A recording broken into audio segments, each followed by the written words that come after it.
Hi, my name is KJ, an ATP SMS for over 10 years. Welcome back to Adaptive Solutions.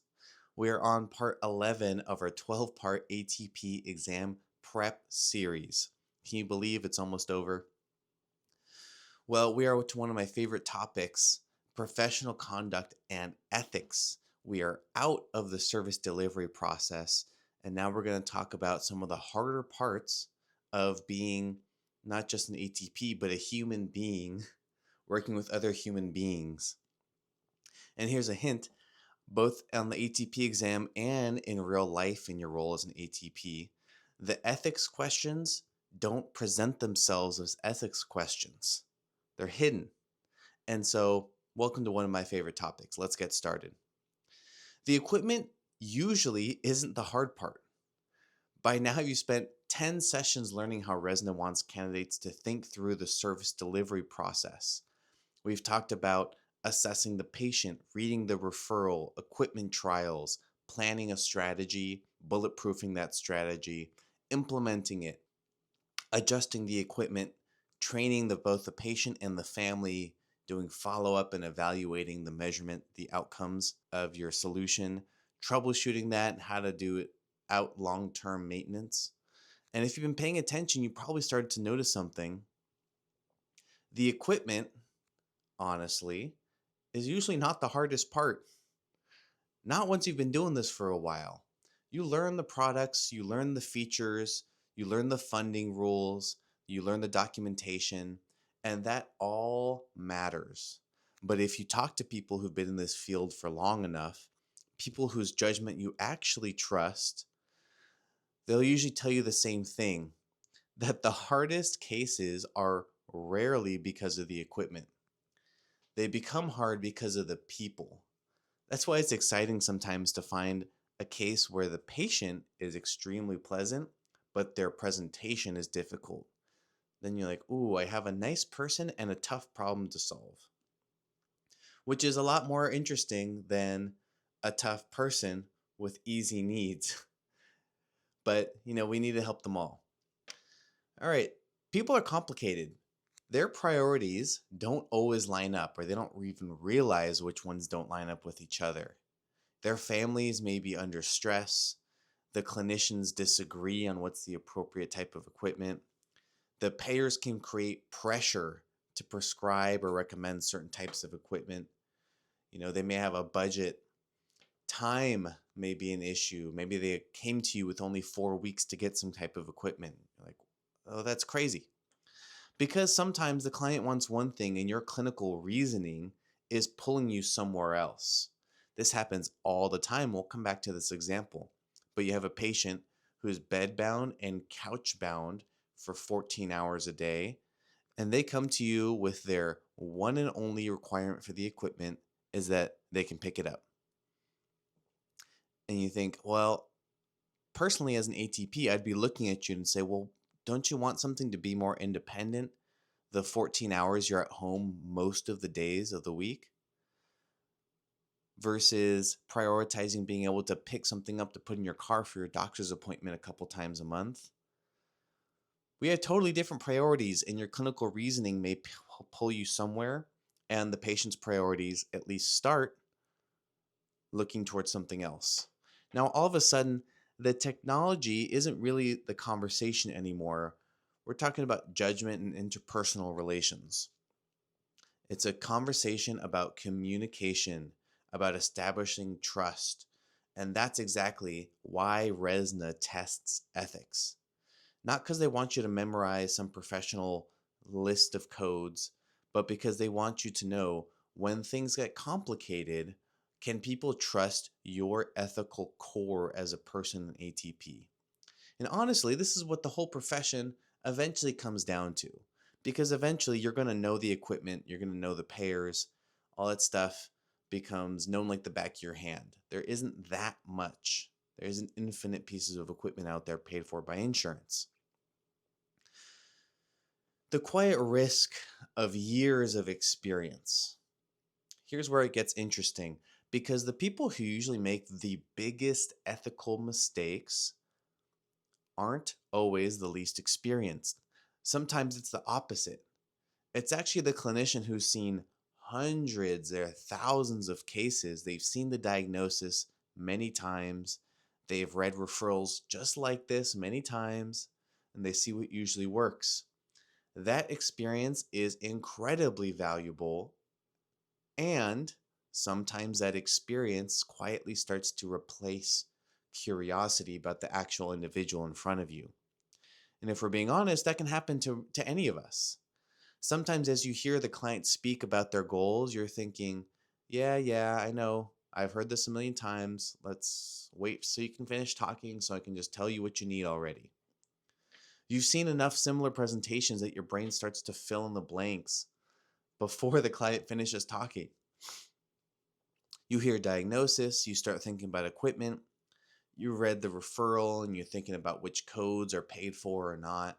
You see their posture and you're thinking about solutions that work and haven't. None of that's bad. Pattern recognition is a big part of expertise. But Cook and Polgar keep bringing us back to something that's easy to say and surprisingly easy to forget. Assistive technology recommendations are person specific, task specific, and context specific. Probably said the same thing since session 1. They're not diagnosis specific, they're not clinician preference specific, not this usually works specific. And RESNA will absolutely test this. Usually not by asking an ethics question, usually by giving you a case where one answer looks familiar, one answer looks efficient, one answer looks profitable, one answer looks easier. But the correct answer is the one that shows you are attentive and listening. For advice as an ATP, the moment you catch yourself thinking, I already know where this is going when talking to a patient, that's a really good time to slow down and probably ask another question. Dealing with your scope, collaboration, and knowing when your voice matters. Once you stay curious, the next challenge becomes, what do you actually do with what you do know? Because you do recognize the patterns.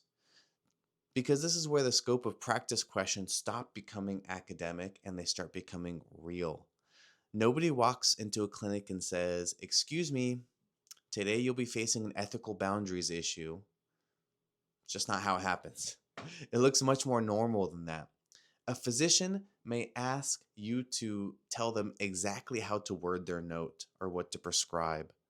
The therapist may ask you to fill out a form and just bring it to them for signature when they're doing a letter of medical necessity. Maybe on something you didn't even assess yourself. The family is going to want to hear guarantees about what's funded or not. A supplier wants documentation to support something that you haven't actually trialed. Maybe a caregiver wants you to override another clinician's advice. And suddenly, you're in the ethics questions. And this is where mature professionals separate themselves because professional boundaries are not about doing less. They're about knowing exactly where your expertise creates value and exactly where someone else's expertise needs to enter the conversation. What do ATPs do? They assess, trial, recommend, train, troubleshoot, educate, they document, they advocate. That's a lot. What ATPs don't do is they don't automatically diagnose. We don't prescribe. We don't approve funding. We don't determine the coverage. We don't practice outside of our competence. And here's the key. Knowing your lane does not mean becoming passive and letting everyone else drive the conversation and make decisions. Cook talks repeatedly about collaborative service delivery, not territorial service delivery. Collaborative. Which means sometimes the strongest thing you can say in a room is, that's a great question. That's a really important issue. Let's bring the right person into the conversation to answer it. That's not weakness. That's being professional. Ethics get real when money enters the room. This is a great test of your values, and it's extremely important to decide beforehand what your ethical values are. Because when it comes time, whatever you value more, you're going to put ahead, whether that's your morality and your ethics as an ATP or making a bigger check. And if you stay in this profession long enough, you eventually realize something. Ethics are really easy in a vacuum. And if you stay in this profession long enough, you eventually realize something else. Ethics are easy in a vacuum. In real life, when money enters the room, and money always is going to be entering the room through coverage limitations, through what's prior authorized, what's in your inventory, which product brings a better margin, your referral relationships, denials, deadlines, product familiarity, and eventually you'll be in a situation where the easiest, fastest, most reimbursable, most clinically appropriate recommendations are not all the same. And that's where your integrity gets tested big time, not in theory, but in real time. RESNA expects recommendations to be focused on the client's need, their functional goals, the objective assessment findings, and defensible clinical reasoning. Not convenience, not margin, not pressure, not assumptions, and not referral relationships. Oh man, I have so much to say on that. I'll have to just save this for another episode. Advice for you ATPs: fight hard, advocate hard for your clients, and document honestly. You will be so surprised at what you can actually get approved when you and the patient are on the same page about advocating for what's right.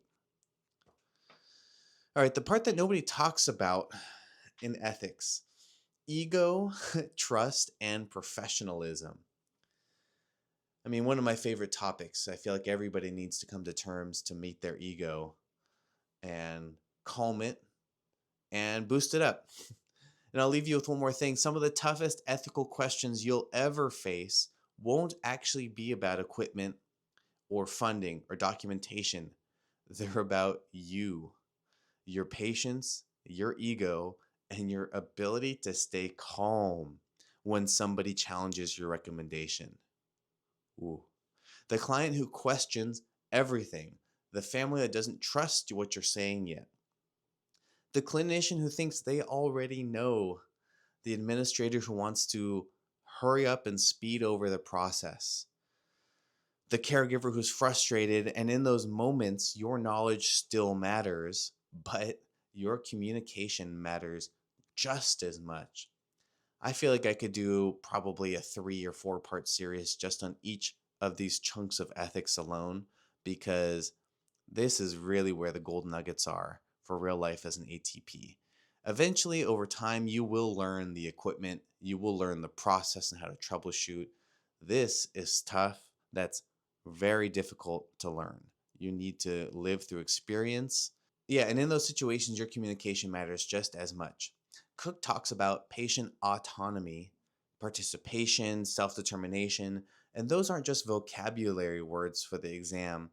We're talking about real people that we see having real concerns while you're trying to guide difficult decisions.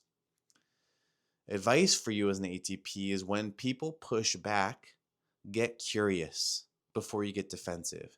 Boy, talk about real life advice too. If someone's confronting you, be curious before you get defensive. You'll find out so much more. That one habit will save you from a lot of heartache and a lot of bad decisions, a lot of headaches. And honestly, if there's one thing I want you to remember from this session, people may forget the exact equipment you recommended. They may forget the documentation. They may forget the trial. They'll forget the outcome, but they usually remember whether they trusted your judgment. And when things get complicated, that's what professionalism really is. And honestly, that's what RESNA is testing. Wow. Yeah, I feel like I could give another 3 part series on this, because this is something I am passionate about. That aside from the equipment knowledge, people remember how you make them feel, whether they trusted your judgment or not, whether you listened to them or not. And so This is huge, but this is all we have time for today. Thank you so much for your time and interest. See you next time. And I should mention, if you need help one-on-one with your specific issues that you're encountering while prepping for the ATP exam, please contact me at Kevin, Kevin, at getadaptivesolutions.com. That's Kevin at adaptivesolutions.com.